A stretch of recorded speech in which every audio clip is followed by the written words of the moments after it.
You are listening to the Fantasy Alarm Fantasy Football Podcast with John Impemba and Andrew Cooper. What is going on, everybody? Welcome back into the Quick Out Fantasy Football Podcast. John Impemba here with Andrew Cooper, breaking down today best ball tight ends. Coop, this is like a T-ball for you, right? Like you're stepping up the bat, they're throwing underhand to you, the ball's on a tee. Like tight ends is your jam.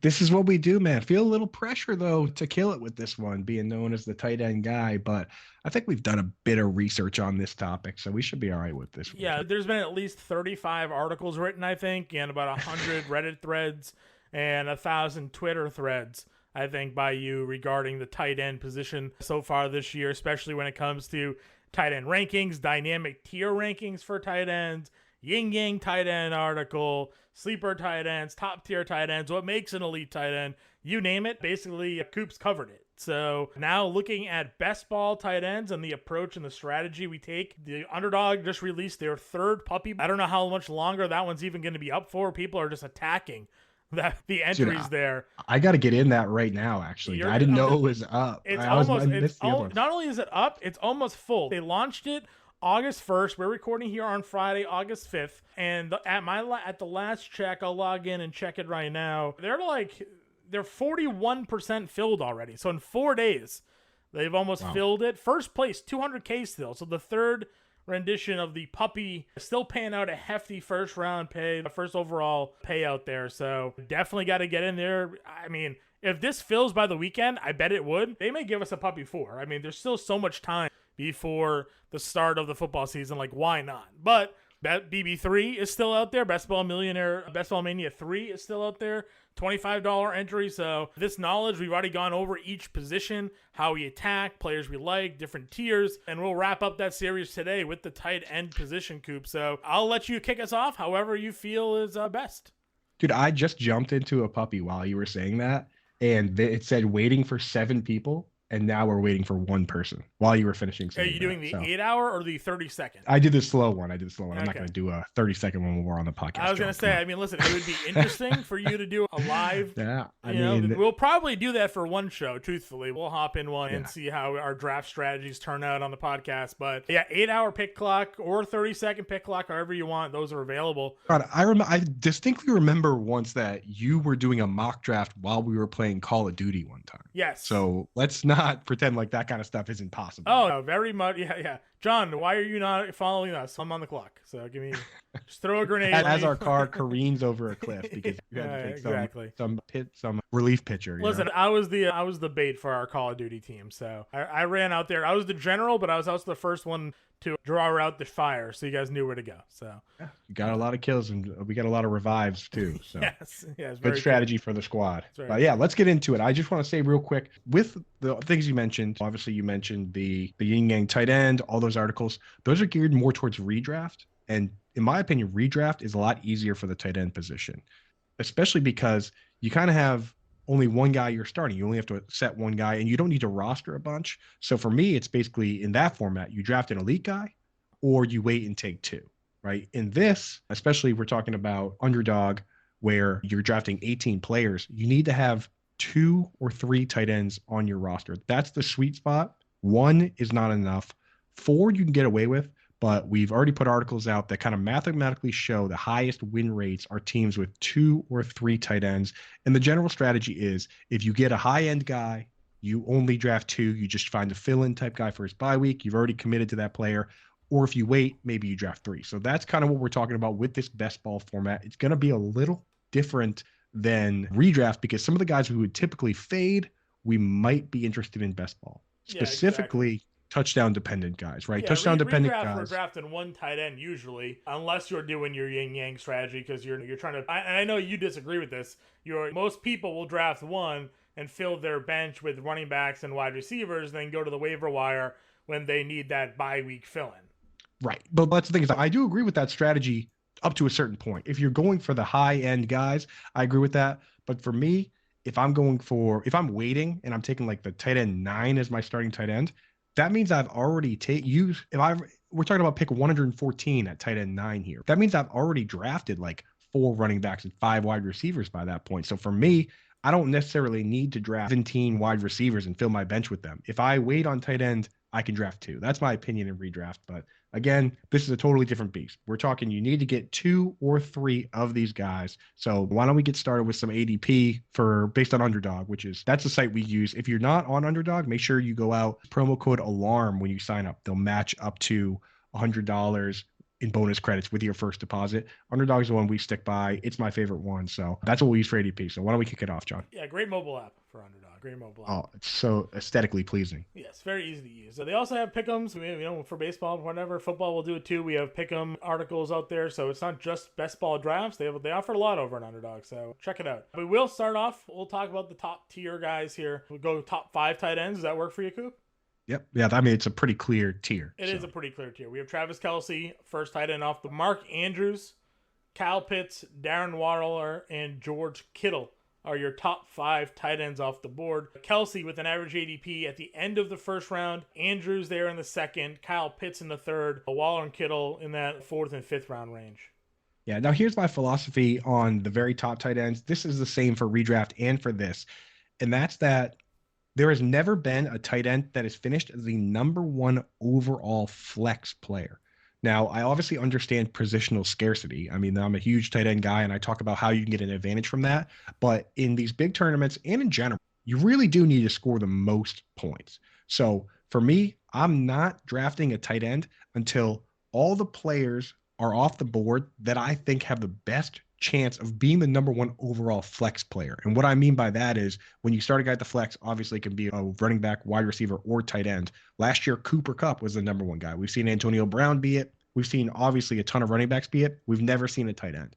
So for me, I don't find myself getting Kelce very often at his ADP at the swing at pick 12, or even Mark Andrews really in the second round, because there's just too many guys that I have on my list that I believe could be the top wide receiver or the top running back. Now, John, I don't know about you, whether you are taking Kelce or Andrews, but you really have to take them in the first or second round if you want those 2. I only take them if I have a design plan for a stack. Yes. Like drafting Kelce, knowing I'm drafting Mahomes, I'm drafting like Juju. If I'm going in on a Chiefs stack, then I have to commit that first round selection, Travis Kelce. If I want to commit to a Ravens stack with Lamar Jackson, then you have to go ahead and get Andrews and Bateman. That's kind of how I approach it. Otherwise, I don't generally find myself drafting any one of those top 3 or 4 guys as a one-off.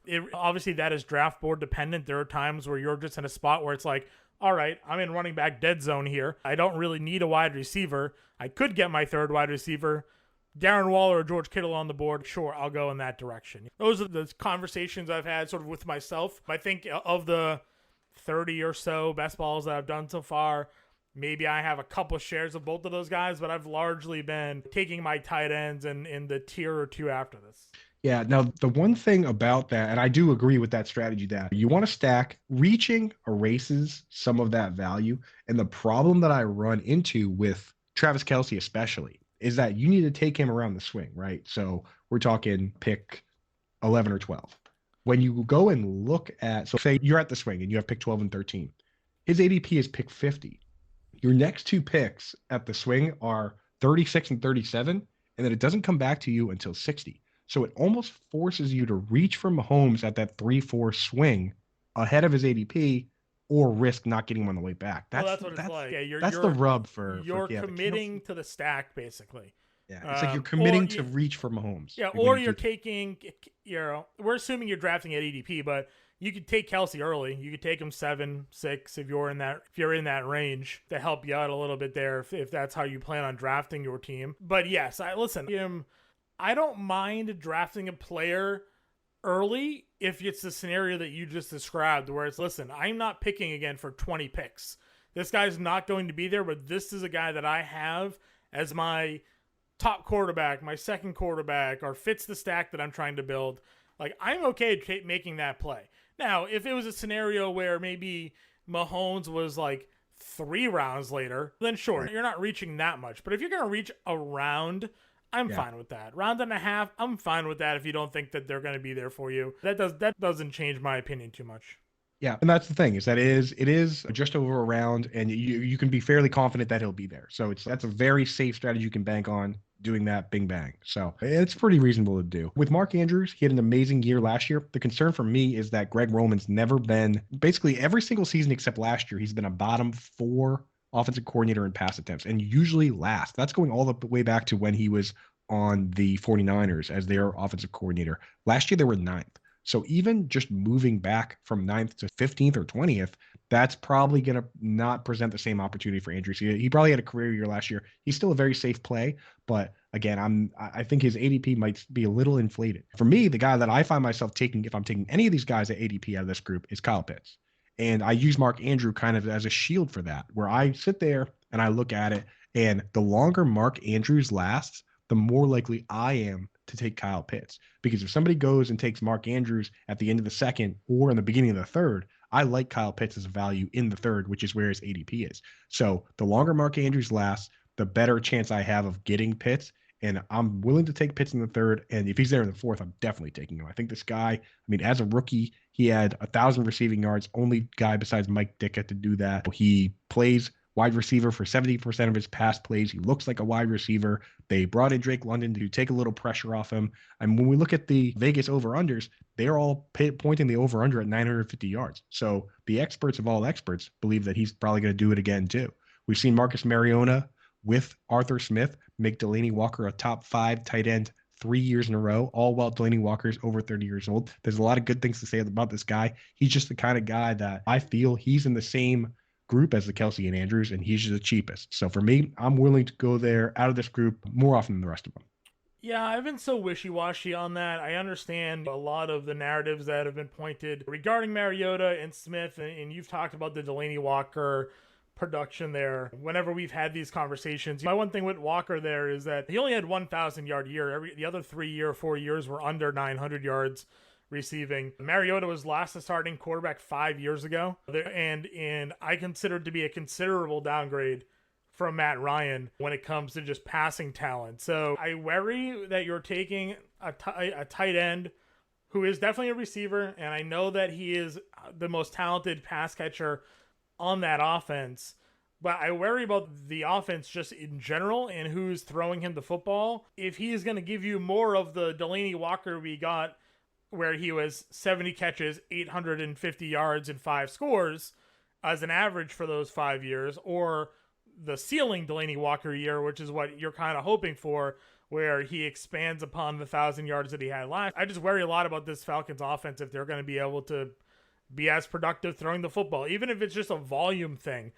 Is Mariota good enough as a volume thrower to get Pitts where he needs to do to pay off as a third-round ADP? I will say this. Delaney Walker was a 6th-round pick out of Central Missouri that was a backup behind Vernon Davis for 7 years and then finally did something. He was 6'1". Kyle Pitts is a 4th overall pick, 6'6", absolute freakazoid. So Delaney Walker being able to do that is, hey, that's like saying Hunter Renfrow was able to be a top 10 wide receiver, and now you have Devontae Adams, right? This is not Delaney Walker we're talking about. This is practically Calvin Johnson, the type of build this guy has. So that's what excites me. It's the upside. Sure. It's this crazy upside of a guy who can lead his team in targets, where when we get into some of these other guys, I mean, we might, with those 3 guys we just talked about, we might be leaving the group of guys that can actually lead their team in targets, right? I mean, who else on this list is up there? Because now we get into Waller, where obviously it's Devontae Adams.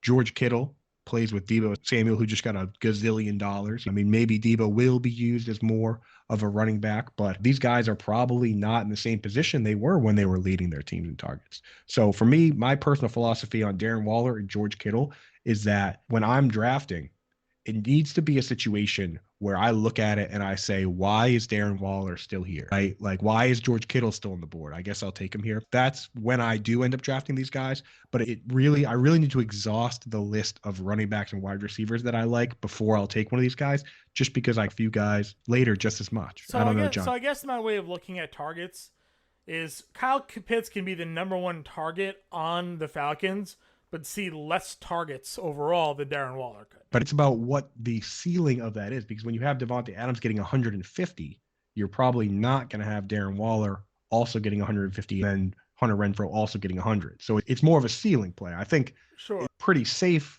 that Waller and Kittle are probably a little safer, but again, I mean, like Waller had 140 targets 2 years ago as obviously the number one receiving option on that team.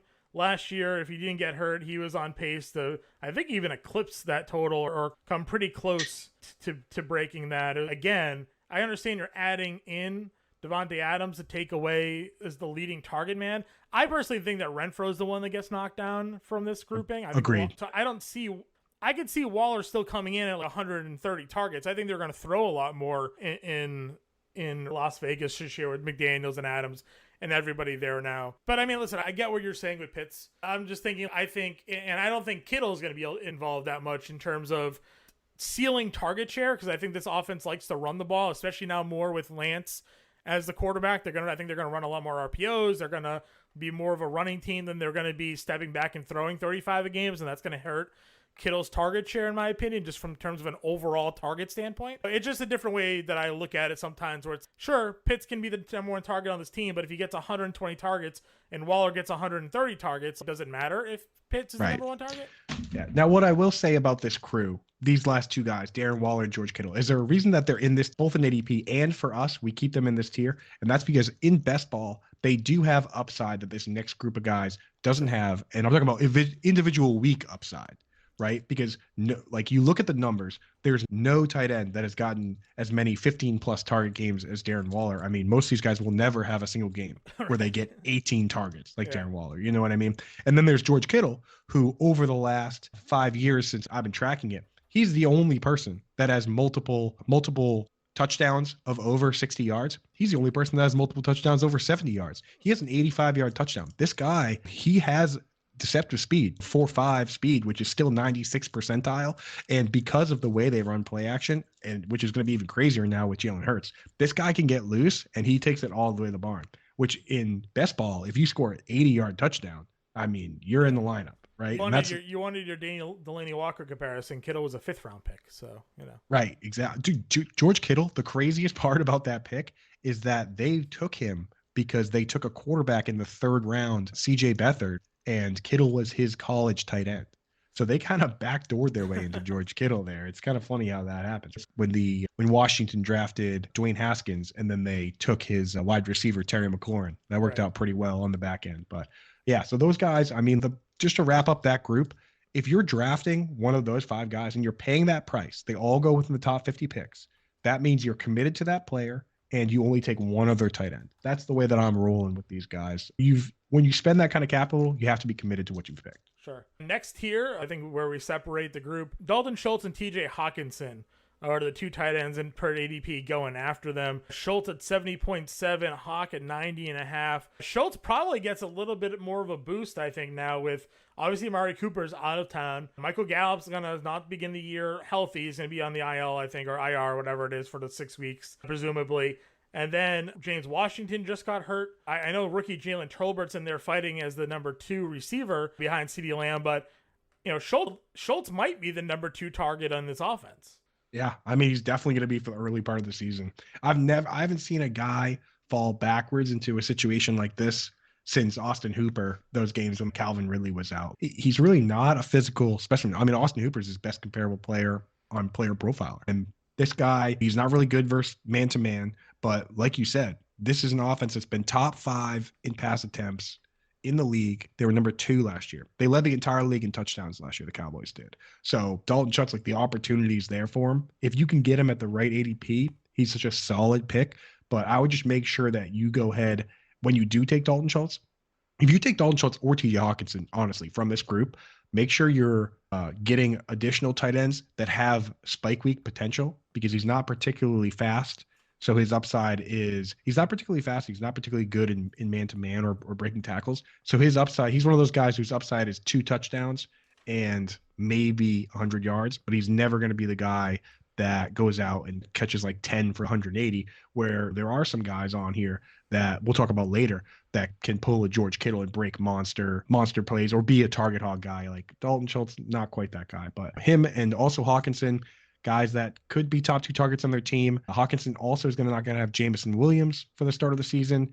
kind of creating a target vacuum there for him as well. These guys are about as safe as you can get, and I'm just taking them kind of like Waller and Kittle. If I can get good value on them, I'm willing to do that. But with these guys, if I take them, I'm still going to take at least another good tight end, or I got to take 3 total. It's not just a set and forget it bye week type situation, because, you know, we've seen these guys be kind of bland at times. Yeah, I think it's funny, the sort of perception narrative of Hawkinson year to year. Last year, a lot of people were picking him to be like their breakout tight end. Coming off his 2020 season, he had 100 targets, 720 yards, 6 scores, and you're looking like, who does Detroit have to catch the football, right? Like, it's going to be Hawkinson. And then you come into this year, and a lot of people are obviously hyping up Amon-Ra St. Brown after how he finished last year.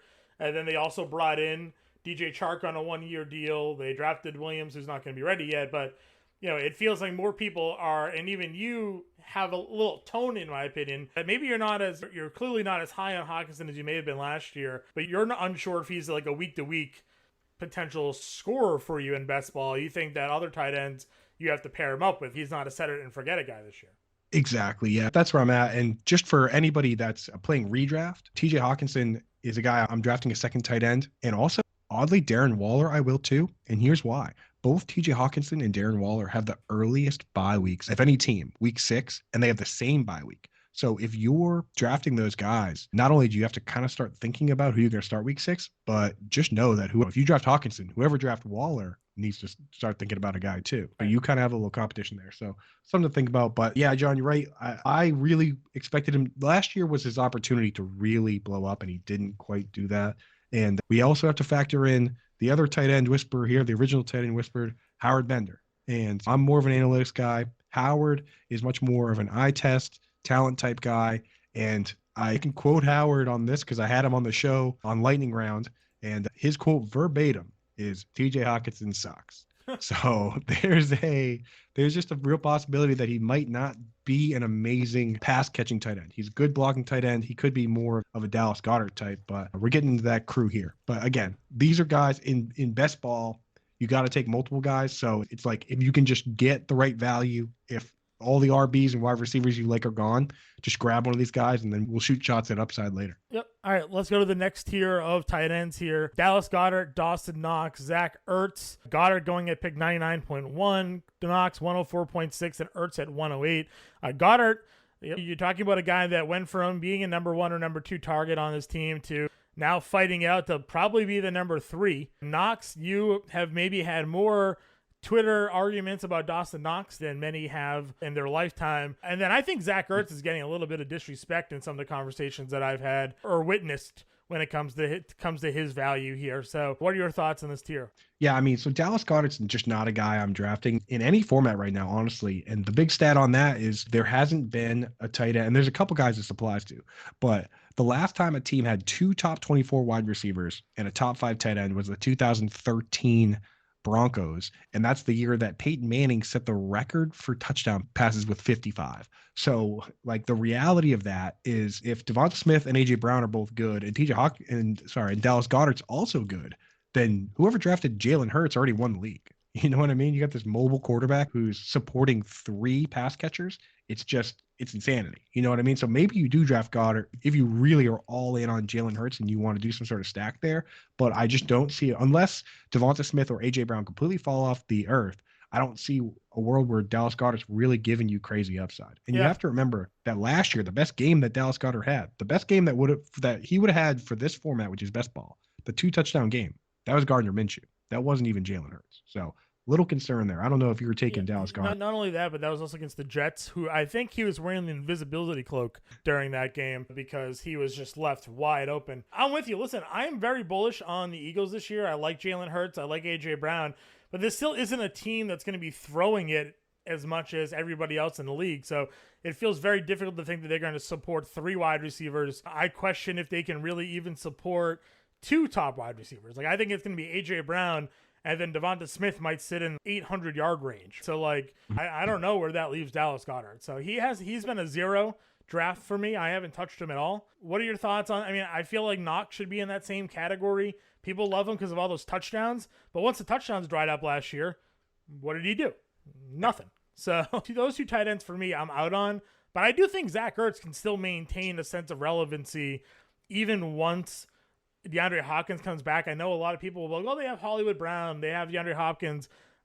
To me, it just feels like Ertz is a guy that is still going to be the number 2 target, though. He was tight end 4 after the trade to Arizona last year, and I know Hopkins being injured had a lot to do with that, but he's still a very good pass-catching option. He's a reliable guy that can catch the football, and Kyler Murray, I think, looks to him a lot. Hollywood Brown, to me, feels more like a guy that's going to be used as deep shots down the field once Hopkins comes back. And then we know Hopkins is going to be kind of a target monster. If I'm picking a tight end of that group, I've been grabbing Ertz a lot when it comes to a tier where I'm going to be taking 2 tight ends.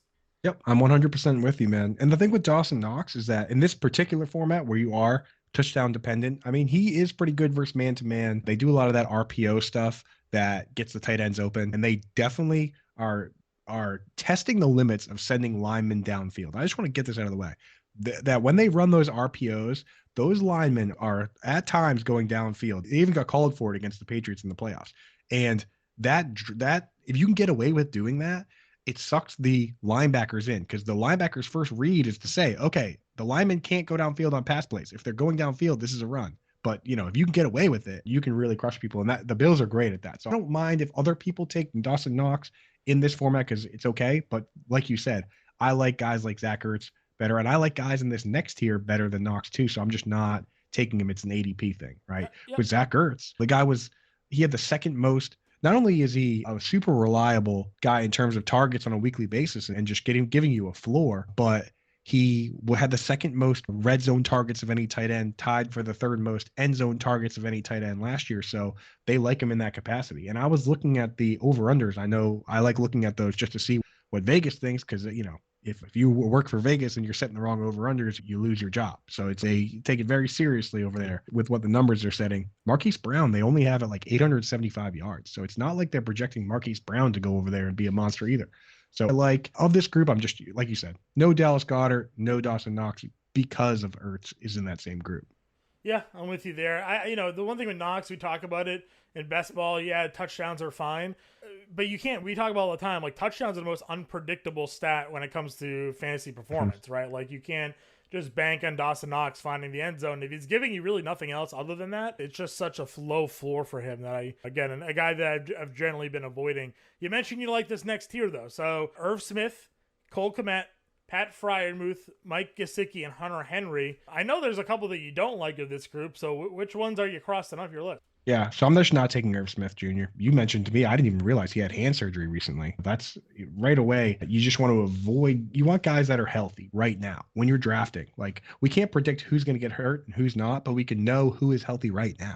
So that's a little bit scary. And on top of that, Adam Thielen's still there. Justin Jefferson's still there. We know that the vast majority of tight ends that finish top 5 are top 2 targets on their team. The exceptions were basically Robert Tonyan, who had 11 touchdowns on only 59 targets. The exact kind of guy you're talking about where you can't predict when he's going to score. If you were trying to win $1 million in Best Ball Mania and you had Robert Tonyan, it was great up until championship week when he caught one pass and it wasn't a touchdown. So some of these guys are going to score touchdowns, but you're not going to know when.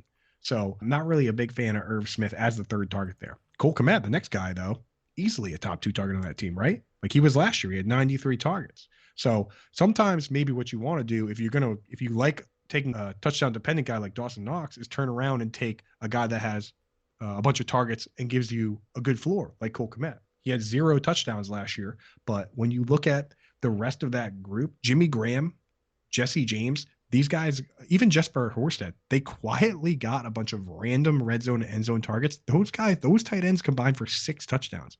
Every one of those guys is off the team now. So it's Cole Kmet time. It's Cole Kmet season. He is the kind of guy that makes me never draft Dallas Goedert, never draft Dawson Knox. I don't draft Irv Smith. I don't draft Pat Freiermuth or Mike Gesicki, which suffer from the same thing as Dallas Goedert. Unless you think they're top 2 targets on the team, you can't take those guys. So because Cole Kmet is in that group, it just crosses so many guys off the list for me. I don't know about you with Cole Kmet. I know the floor is kind of scary, but the upside, it's so clear. Yeah, I'm with you there. I've been taking Cole Kmet as if I'm going and waiting on the tight end. Kmet's a guy that I've been pairing up with Ertz as that sort of 1-2 punch, or if I'm starting off in this tier, I'll grab both Kmet and Hunter Henry as like the 2 tight ends from this group and have that be my tight end duo. So I'm with you. I like Kmet. I think that you look at the pass catchers in that offense, kind of scary. Right. After Darnell Mooney, you have Cole Kmet, you have Velvis Jones, you have N'Keal Harry, like a bunch of like double question marks. Who cares? And then Cole Kmet. So it feels like Kmet is for sure the number 2 option here, unless Jones sort of breaks out. Now, they did use a second round pick on him, so maybe, but that's where I'm at.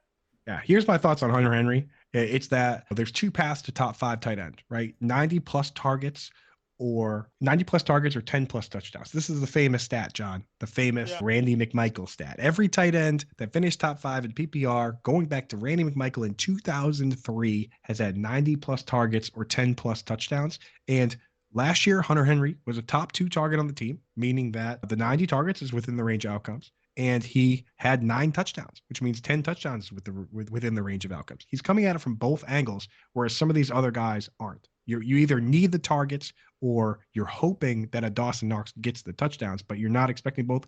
Hunter Henry at this ADP I like because he can kind of get you there either way. So from this whole group, going from TJ Hawkinson down, so you got Goddard, Knox, Ertz, Smith, Kmet, Muth, Secchi, Hunter Henry. I'm really only taking Ertz, Kmet, Hunter Henry, and I'm very happy to get 2 of them if I can. Yeah, I'm with you. And you look at some of the reports out of camp, and Henry and Jones are still connecting pretty often. So it feels like at the very least, Devontae Parker's there now, likely going to be the league team leader in targets if he can stay healthy. But Henry is still having that connection with Mac Jones, so feels pretty safe there as well. Next tier, we have Albert O.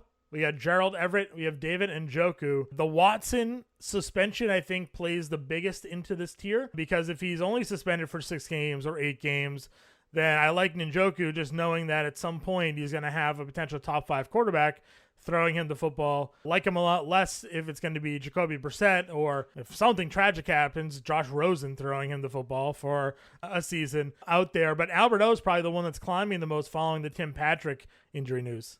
Yeah, that's going to be, I think that's really going to turn into this year's trap play, the Alberto one, because people were already on him. He's got the physical profile in terms of speed and athleticism. People were already kind of on him, but the thing about it is Tim Patrick getting hurt doesn't necessarily make him a top 2 target on the team. Jerry Jeudy, Cortland Sutton, those 2 are probably going to lead this team in targets. There's also been whispers that the rookie Greg Dulcich is kind of creeping his way into the equation here. And when I look at, you got to put yourself in the position of these tight end coaches, whoever's coaching the tight end room. When he looks around the room and says, okay, we need 2 tight end sets here. Who's going to block? Who's going to be in the slot? Kind of like with Dallas Goedert and Zach Ertz. Even if Dallas Goedert was better at catching passes than Zach Ertz was, Dallas Goedert had to play the inline role because he was better at blocking, and Ertz got to play in the slot. When I look at that room, Alberto is like 6'6", 260, and Greg Dulcich is more of a move tight end. He's built like 6'4", 245 or so. He's a converted wide receiver. So I just don't see any world where if they go 2 tight end sets, Alberto isn't the one that ends up doing the blocking. So for me, I'm staying away from Alberto. Gerald Everett in the same tier.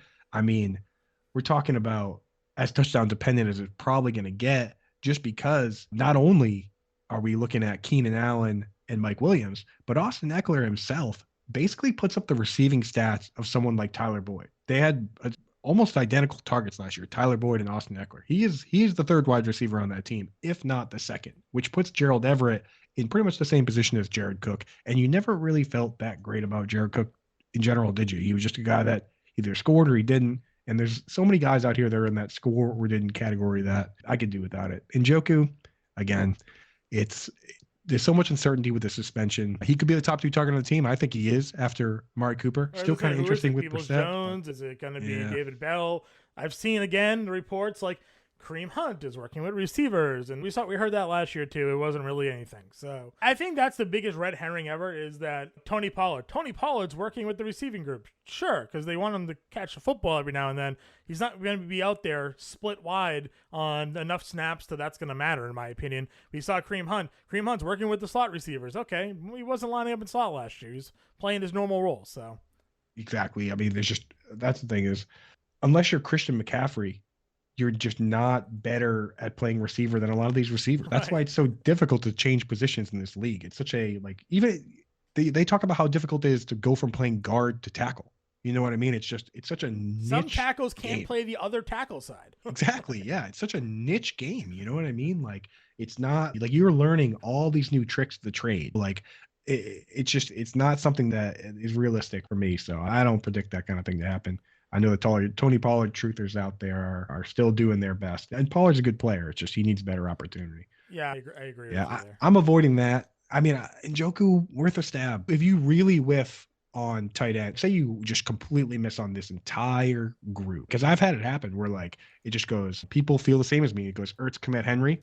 I will grab Njoku. I know you did it in the Scott Fish Bowl, right? Yeah. Because you got to just, if you get to this range and you don't have anything at all, now you just got to think about who could be a top 2 target on their team and start shooting those shots. Yeah, if you're looking at just his overall metrics, I mean, Njoku is physically a tight end that should be a mismatch problem for the majority of defenses, right? He's a freakazoid. 250 pounds. He runs a 4.6 40. All of his player profile percentiles are like in the 90s, or in that range. He's just been very inconsistent. He's gotten hurt. He's had bad quarterback play, but we go back his best season 2018, he had 89 targets, 630 yards. If he now finds himself back into a prominent pass catching role, I think that he's worth a late round flyer where he's going, because right now, like you said, you're not investing a ton of draft capital in him. Pick 155, that's a late round, so 12, 13 round pick. So right, and so I saw some comments from him recently that kind of hint that he will be used more in a pass catching role. He basically said, I like blocking. I had to learn how to love blocking because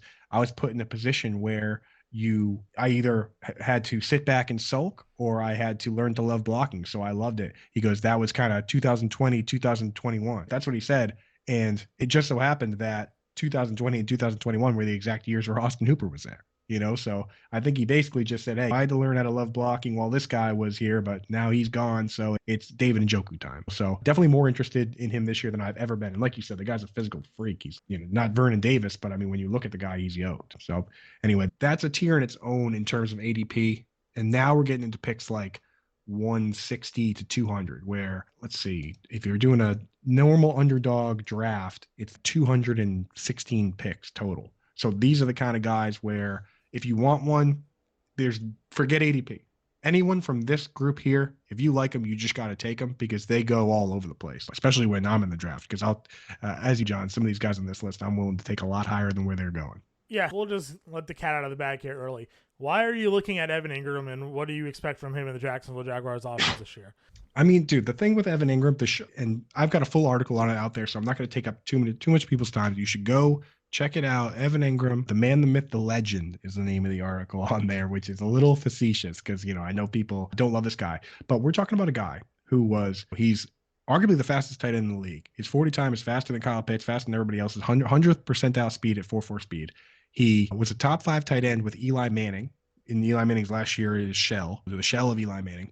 He was top 5 in receptions just a year ago for a tight end with Daniel Jones, even while the team was dead last in touchdowns. That's why he got voted to the Pro Bowl by the players and coaches. The fans voted for TJ Hawkinson and Robert Tonyan. The players and coaches sent Evan Ingram. And it's because everyone's joking about it. The guy caught the 5th most receptions of any tight end. It's just the fact that they were dead last in touchdowns. They didn't have a lot of touchdowns. This guy has the physical tools, and he's escaping that situation, going to a team where he could be the top target on the team. I mean, there's no set rules. Christian Kirk, Marvin Jones, Zay Jones, we don't know. He has a very low floor, but the ceiling is higher than anyone else in this group. That's why, for me, I'm willing to take a stab on Evan Ingram in just about every single league. My exposure to this player is super high just because in this group, you can't point at another guy that could be the top target on his team, and it's hard to even find another one who could be top 2. That's what we want upside. Who cares about floor in this range, right? Yeah, I agree with you. So the other guys in this range, we have Robert Tonyan, we have Tyler Higbee, Noah Fant, the entrant Evan Ingram, Hayden Hurst, Austin Hooper, Taysom Hill, and Brevin Jordan. We got the report, obviously, from Houston. They're supposedly naming Pharaoh Brown, or did name Pharaoh Brown as their starting tight end. They mentioned his ability to block, but also that he liked catching. He was really good recently at catching the football. He had a few touchdown catches during practice. A lot of people were in on Brevin Jordan this late. You and I talked about it. We had a little Reddit thread going as well. Does that news at all worry you about the Brevin Jordan value? No, because we already knew like where we stood with Brevin Jordan, right? John Mechie, unfortunately, diagnosed with leukemia. He's out for the season. So that basically leaves only a handful of guys that could be the second target on the team after Brandon Cooks. We like Nico Collins. I like Brevin Jordan. The thing about a guy like Farrell Brown is that he doesn't present the upside with his skill set to really himself become that viable of a player. So all he can really do, in my opinion, is clog things up for Brevin Jordan, in which case Brevin Jordan ends up being a guy like pretty much anybody else in this group. But he has that upside to potentially be the pass-catching tight end of this group, the Zach Ertz, 2 Farrell Browns, Dallas Goedert, or if imagine some crazy scenario where Farrell Brown is Nick Boyle, the blocking tight end, and Brevin Jordan is Mark Andrews. I mean, obviously, he might not be Mark Andrews, but that type of role, I mean, that's what you're shooting for with that pick. That's why I like Brevin Jordan, right? That's why I like him more than, say, Hayden Hurst, who we just talked about how Austin Eckler maybe being Tyler Boyd is terrible for Gerald Everett. How about Tyler Boyd being Tyler Boyd being a problem for Hayden Hurst? So I'm not super interested there. Noah Fant is in the same situation he's been in with the same quarterback. At this ADP, still has John, Walker, still has Metcalf now to deal with. Yeah, but the crazy thing is that Noah Fant, like, it's so weird how the perceptions flip like this, where we thought Noah Fant would have high upside and we were disappointed when he was tight end 12. But now he's got the same quarterback. He's the third target on the team, which he already kind of was. And I guess technically most years he was the second target on the team because Sutton was hurt and Judy wasn't on the team. So yeah, last year Judy was hurt for the most of the year. Yeah. So Fant, we probably got to stay away from. The problem with Fant is that he has everything that it needs to take physically to be like one of the best tight ends in football. Like you look at you like the reference player profile of 4.5 40, a 97 percentile speed, 97 percentile burst, 96 percentile agility, 99th percentile catch radius, crazy, 6'4", 250 pound. He's a horse, but he's in who's horrible his best comparable player? They have him as George Kittle, which is interesting because Kittle's right there in terms of speed and everything like that. He's more athletic than Kittle. He feels more athletic than Kittle, but a Kittle is right there with all those percentiles as well. 96th and 40th, 96th in speed, 90th in burst, a little bit down, 99th in agility, 96th in catch radius, and they're the same height and weight. So why does Kittle go in the 5th round and Fant goes in the 1st round? Maybe Fant goes in the 1st round because Kittle did. Kittle did so well. I think Kittle goes where he goes because he's used it in a better situation, right? No, I mean in the real NFL draft, these guys are identical. George Kittle win the 5th round of the draft. Noah Fant win the 1st round. Both of them played at Iowa. Yeah, maybe that's what it is. Maybe it's because George Kittle became George Kittle. Yeah, and they said, hey, there's another. 2 years later, Noah Fant was taken in the 1st round at Iowa. Yeah, who's the tight end scout at Iowa? Because that dude needs, you know what I mean? Like hire that man. Real though, because Hawkinson was also at Iowa at the same time as Noah Fant. Like that is insanity, bro. So yeah, you get that Patriots. So that guy may have recruited Hawkinson, Fant, and Kittle. I imagine that it's the same dude. I mean, whoever this guy is, he's the real tight end whisperer, right? He's like the Steelers wide receiver coach. That's the guy. Antonio Brown fell due to off the field issues, but you know. But I mean, Emmanuel Sanders. Yeah. They've had, as a Patriots fan, I'm jealous because they've let more amazing wide receivers walk away than we've ever had. I mean, like they had Antoine Randall L, Hines Ward, Mike Williams. I mean, like the list goes up and down. Juju, like all these guys they have now. They have a whole new crop of them. Chase Claypool, Deontay Johnson. They're coming out of their ears. Claypool, yeah, exactly. It's insanity, man. I mean, Martavis Bryant probably would have been the best Patriots wide receiver in 10 years. You know what I mean? It's just crazy to me. Yeah, what was the meme last year? Martavis Bryant died so Chase Claypool could live. Seriously, though. I mean, they have no problem with the attitude guys over there.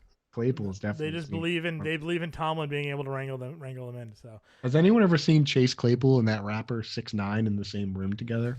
Because these giving off similar vibes, those two. Yeah. All right, so let's get to our dart throw tight ends here. These are guys that are going late in drafts. Maybe your 3rd tight end most likely being selected here. And I don't think you're gonna settle in as any of these guys as your number 2. Why don't you go over some of the targets here that you're looking at? Yeah, so out of that group, I like Ingram. I like Brevin Hill. I also like Austin Hooper. I'm hearing a lot of good things in terms of just from Ryan Tannehill himself about things he's learned from Austin Hooper, how they stay after practice, working on timing routes. The thing about Hooper is he's not a bad player. He just was overpaid. So now he goes and he got a bigger contract than Hayden Hurst did. to go play for a team where there's probably going to be more targets available to him. So I don't mind that play. Now, the real question we got to get into, John, I want to hear your opinion on it quick, is the Colts tight end situation, because that is a situation where there is a path to being the second target after Michael Pittman, but we don't really know what's going on there. So, I mean, what have you been hearing from camp? What are your thoughts with that group? Yeah, so I think going into it, we were kind of buying in on the Kylan Granson experience. We were looking at the tight end room here that they have in Indy, and sort of also just the receiving room that they have in Indy as well. And after Pittman, it felt like there was open opportunity for somebody to step up and be that guy. I know they drafted Alec Pierce. They still have Paris Campbell, which everybody's already talking about again. Can't ever stay healthy. But Granson is a guy that they drafted last year in the 4th round. Has a little bit of size, could play that sort of Burton role that we saw a few years ago. Profiles definitely as a pass catcher, not as a blocker. Mo Alley Cox is the starting tight end for that team, but we know Cox is he's a much better blocker. It feels like, but he was a pass catcher out of necessity for this offense over the last couple of years. They also drafted this year Jelani Woods, but if you look at some of the profile write-ups on Jelani Woods, he's a guy that profiles more as a blocker, more of a Mo Alley Cox type. So Granson's a guy that I was taking some darts throws on as my 3rd tight end if I was sort of doing the late 2 tight end stack. But then you get some reports out of camp that he's struggled at times. I think the actual quote was, he's looked lost at times, which is never what you want to hear. That's like Tavon Austin stuff, from right? a report, right? Like, you don't want to hear a guy that's the guy's looking lost in year 2 in a system that didn't change. All he did was change quarterback. The system, offensive system's still the same. You shouldn't be looking lost ever. So that's a problem. So that's where I would like Kylan Granson to take that opportunity, and maybe he still will. There's still plenty of preseason games to be played for him to get into some real competition and shine through. But for overall, I am now probably more likely fading this Colts tight end position because I don't want to draft Mo Alley Cox because I just don't think that he's ever going to be that number 2 guy. They'll throw to the receivers before they throw to Mo Alley Cox 80 times. I mean, they're doing it the wrong way. You take the basketball player and you make him a blocking tight end. That's not how this is supposed to work, John. What are they doing, You're supposed to follow the Antonio Gates method. And exactly, the Jimmy Graham. So I'm with you on that. I talked to Jacob Sanderson. He's a good analyst over at Player Profiler. Even if we argue all the time on Twitter, he's a good friend. So it's good to have people like that to keep you in check. And so I talked to him about the situation because he's a big Colts fan, and he listening to him talk about this Colts situation made me feel exactly the way I feel about the Texans, where I don't want Mo Alley Cox. I don't want Jelani Woods. The only one I want is Kylan Granson. If he's good, he has the highest ceiling. If he's nothing, he has a low floor, but that's the only one that's worth a stab on at any point, but it's got to be late to be in that situation. So in this group here, there's not a whole lot when you get deep.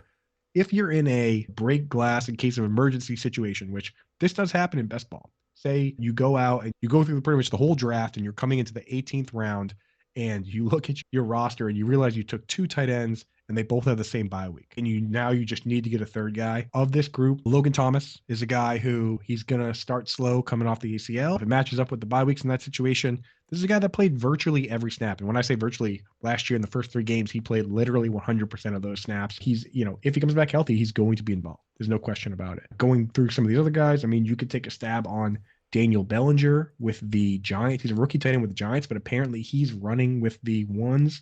And there's talk that Ricky Seals-Jones could be released. It's at this point, you're getting into pretty deep territory, but you got to take a little bit of a stab somewhere.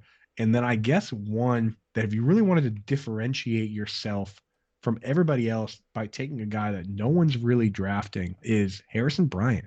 Kind of intriguing in big or deep tournaments. It's a very last pick in that the Browns used more 2 tight end sets than any other team in the league last year. And they used 3 tight end sets at times. And they went out and pretty much they got Amari Cooper. But as you mentioned, not really super exciting options after that. David Bell is starting on the PUP list. So there's a good chance they do use a lot of 2 tight end sets. And in this range, there's not a lot of guys that are even potentially the 3rd target on their team. Harrison Bryant could be a little sneaky. So just a name where if things get real dicey at the end and you have to do something, maybe go there. I guess to wrap it up, the very last name I have to mention is that I think the most interesting free agent tight end outside of Rob Gronkowski is Eric Ebron. I think he can still potentially go somewhere and contribute a little pass catching, but you can't draft him until he goes somewhere. So how are you approaching drafting Logan Thomas? I'm approaching him by not doing it. It's just, I mean, in regular redraft leagues, like, this is my thought on regular redraft leagues. If I have a regular redraft league that has multiple IR spots, I'll grab him with my last pick, immediately put him in an IR spot, and then add somebody off waivers. You know what I mean? That's what I'm doing with him. But we just don't know when he's going to be healthy. So without a better timeline, it's tough to take him in best ball. I don't know, John. Are you willing to do it? The upside is, I mean, we look at this group of names, man. Like, I would rather draft him than Tyler Higbee, I guess. You know what I mean? It's just for me, it all depends on if we do get a timeline or not. If we find out, all right, he's going to go on the PUP to start the year, but by week 7, he could be back, I would take a stab on him as your third tight end. I mean, he's going to come back and he's going to vie for top 2 targets on the team. I mean, I know they have Jahan Dotson there, but if he's healthy, if Logan Thomas is healthy and back and ready to go in the second half of the year, like, my opinion, he's going to be right there. So I wouldn't mind taking a dart throw on him if I'm in a late best ball and he's the last pick or something like that. Yeah, I will say this. So I was looking for Logan Thomas updates recently. Every tight end on that team is hurt. Yeah, like, it's not just like you saw that too. It's like Sam's Reyes, the converted, I think it was a quarterback before. He's got a hammy. I forget. John Bates has a calf or something. The rookie they took also out. It's just I don't know what they're doing in practice without tight ends just kind of running 4 wide receiver sets, but kind of interesting. Also, I saw Curtis Samuel. There was some questions about his conditioning over there. So Shocker. I know, man. We had a small window where we were like, you know what, Curtis Samuel maybe be something, and then it's like, all right, he's back to being Curtis Samuel. So I know, man. Yeah, I swear, John, if we've got these guys, man, if they could stay healthy, Devontae Parker, some of our guys like Sterling Shepard, these guys, they flash, but they just can't stay healthy, man. It's a tough game, so tough situation. But I think, is there anybody else you want to talk about? We got pretty deep there. Yeah, I got no other tight ends. Dan Arnold, but I know you're that flies in your Evan Ingram. So I will say with Dan Arnold is that I personally believe that he is a trade candidate when roster cut down time comes, simply because his contract is set up in a way where if they cut him, they save nothing. But if they were to trade him, they save more than half that contract. And it's like a $2.5 million contract. I think they save $1.5 million. So if it comes down to roster cut down day, and the Patriots have done this in the past with guys like Jacob Hall. I mean, we just traded N'Keal Harry because if we cut him, we save nothing. If we trade him, we save $650,000. So we traded him for nothing just to save the money. I think Dan Arnold could be in that situation where he could land somewhere. So kind of there's a little angle to be played there. That he was like productive when they threw in the football last year. So yes. Yeah. I think he's like a better Anthony Ferkser. He's like a better version of Anthony Ferkser and Cameron Brate, where once you realize that he's not going to give you anything blocking, but he is like a big slot, you know what I mean? He's somewhere in between Anthony Ferkser and Mike Gesicki, right? Like you want him to be that big slot receiver, and you know what he is. Like, a team could take advantage of him. His best comparable player is Gerald Everett. Yeah, bring back Chan Gailey to be the offensive coordinator. Use him as big slot. Now you got a stew going.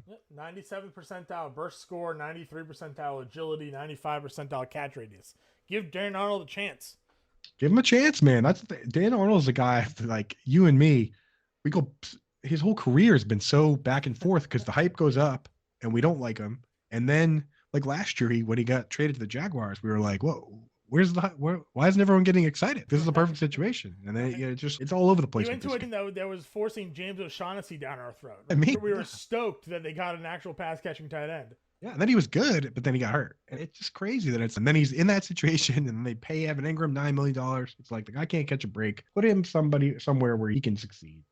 Yeah, before his injury, not counting he got traded and debuted the same week, so we won't count the Cincinnati game. But from following that, he had 5 straight weeks. 4 of those 5 weeks, he had 60-plus yards receiving. He had 7 or more targets in 4 of those 5 games as well. So, like, they went out there and just started throwing to Dan Arnold. Yeah. So, just something to throw out there if he finds his way onto a team that will actually utilize his skill set. Maybe there's some value. So, right, maybe someday. But that wraps up the tight end position. Coop, any final words for the people at home? No, that's just make sure that you're keeping track and getting your 2 to 3, because you don't want to be in a situation where you're saying, oh my God, I got to take Dan Arnold. So watch your bye weeks and get that money and draft Evan Ingram. Do yourself a favor. He's going to be a beast. Yeah, no propaganda there. Draft Evan Ingram. Check out all the free content over at Fantasy Storm, though. Our draft guide is free. The cheat sheet is free this year. There's really no better time to prepare for your draft. And then right now we have a fantastic deal going on as well. We have our All Access Pro package, monthly subscription. Buy now with code NFL50 in your first 6 months, just $19.98 a month. So you're saving about $20 a month off the top there for the first 6 months if you take advantage of that deal. So check it out. Go to fantasyalarm.com, go to the pricing page, click on the monthly All Pro Access package, and put in code NFL50 at checkout. First 6 months for $19.99. But for Coop and I, we'll catch you guys later.